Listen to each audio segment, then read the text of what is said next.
श्रोते हो, नमस्ते. आपल्या सर्वांना शुभ दिवस. श्रोते हो, जीवनाचा प्रवास करत असताना ईर्ष्यावान लोक हे एका विचित्र प्रकारच्या नकारात्मकतेनं नेहमी भरलेले असतात. त्यांच्या सभोवताली राहून आपल्यामध्ये नकारात्मकता जाणवू लागते.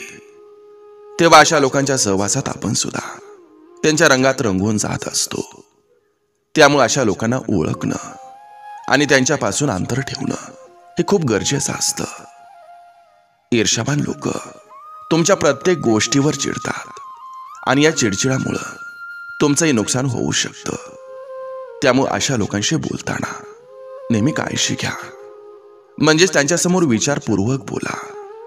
श्रोते हो, जर कधी तुम्ही पिकनिक, प्रमोशन किंवा कोणती प्रॉपर्टी घेण्याचा कोणताही प्लॅन बनवला असेल तर कृपया त्यांच्यासोबत कोणतीही गोष्ट शेअर करू नका. ईर्ष्येपोटी ते तुमचा पूर्ण प्लॅन बिघडवण्याची शक्यता असते. कधी कधी ही लोक बोलत असताना तुम्हाला चिडवण्याचा आणि त्रास देण्याचा प्रयत्न करतात. त्यामुळे त्यांच्या वागण्यानं स्वतःला कधी प्रभावित होऊ देऊ नका.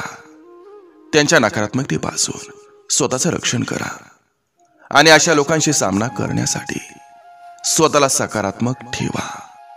श्रोते हो, कधी कधी कोणत्याही विषयावर किंवा कृतीवरून वाद होण्याची शक्यता दिसली तर सरळ तिथून तुम्ही ते विषय सोडून द्या. त्यांचा एकच उद्देश असतोय की तुम्हाला चिथावणी देणं आणि तुम्हाला भांडायला लावणं. श्रोते हो, मत्सरी व्यक्तीचं काम हे समोरच्याला चिडवणं हेच असतंय. श्रोते हो, आपल्याला परिस्थिती हाताळण्याचा सर्वोत्तम मार्ग म्हणजे मनाला शांत ठेवणे आणि तिथून दूर जाणे. नक्की विचार करा. चला, आजही आपल्यासाठी सुंदर विचारांची ही शिदोरी, ही मालिका अशीच पुढे घेऊन आलोय. चला करूया सुरुवात सुंदर विचारांना, सुंदर सुविचारांना. एखाद्याचं मन आणि मौन हे फार कमी लोकांना समजतं.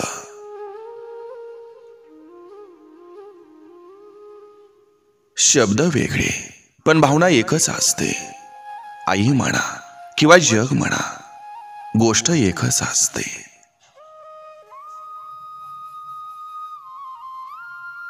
प्रेमात किती भांडणं झाली तर एकमेकांना समजून घ्यायचं असतं.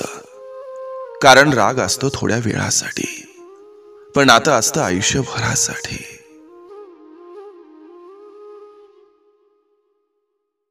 आपल्या पहिल्या श्वासापासून तर त्याच्या शेवटच्या श्वासापर्यंत साथ देणारी व्यक्ती म्हणजे आई. जेव्हा मूड खराब असतो तेव्हा आयुष्यापेक्षा मरण गोड वाटायला लागतं. नातं हे प्रेमाचं नुसत्या नजरेनं जुळतं. सगळं काही मनातलं मग न बोलताच समजतं.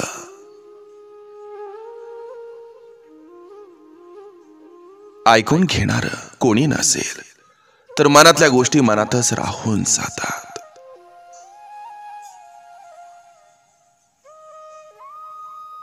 निराश राहायचं नसेल तर लोकांकडून अपेक्षा करणं सोडून द्या.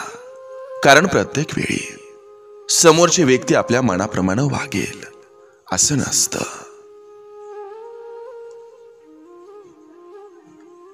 नाती ही अश्रू देण्यासाठीच असतात. देव म्हणत नसतो की तुम्ही माझी पूजा करा, मला मान द्या. देव म्हणतो तुम्ही माणसाशी माणसासारखं वागा, माणुसकीनं प्रेमानं राहा आणि तुम्हीच माणसातला देव व्हा.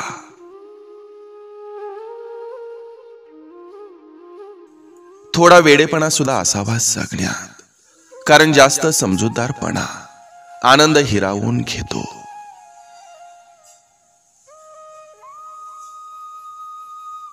खऱ्या आयुष्यात फक्त प्रेम असून नाही चालत, तर विचार, आवडीनिवडी, सवयी हे सगळं सारखं असावं लागतं.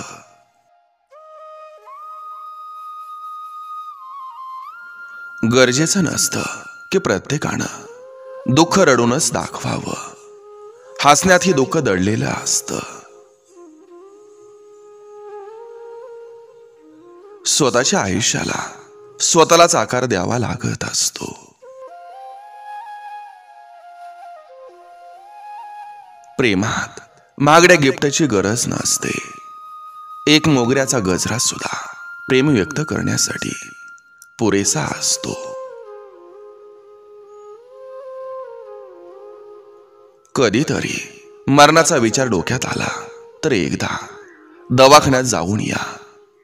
जीव जगवण्यासाठी मृत्यूशी लोक कशा प्रकारे झुंज देतात ते तुम्हाला समजेल.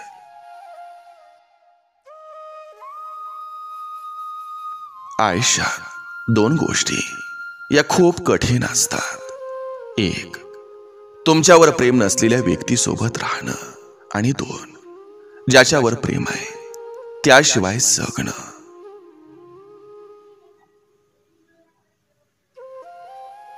गमावल्याशिवाय काहीच मिळत नसतं. म्हणूनच स्वर्गात जाण्यासाठी जीव गमवावा लागत असतो. वाट पाहण्यात खरं प्रेम असतं, वाट लावण्यात नाही.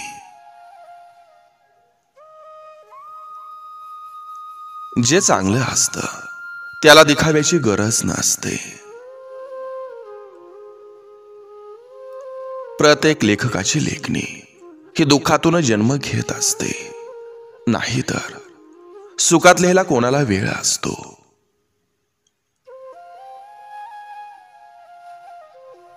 जोडीदार मनाचं रेतेपण भरणारा असेल तर आयुष्याचं सौंदर्य एखाद्या फुलबागेपेक्षा कमी नसतं.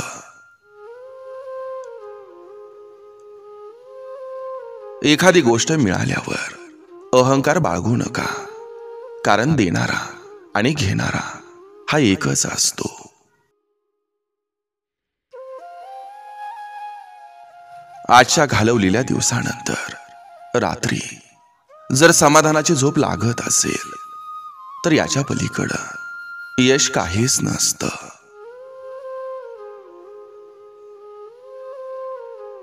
कोणाला अर्धवट मिळवण्यापेक्षा कायमच सोडून दिलेलं चांगलं असतं. कोणी किती पण माणुसकीची उदाहरणं दिली तरी एक गोष्ट कायम लक्षात ठेवा, कोणीच कोणाचं नसतं.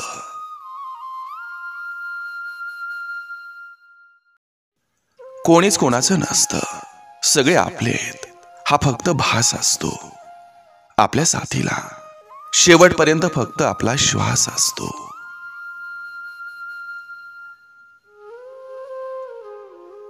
फक्त दिखाव्यासाठी चांगलं होऊ नका.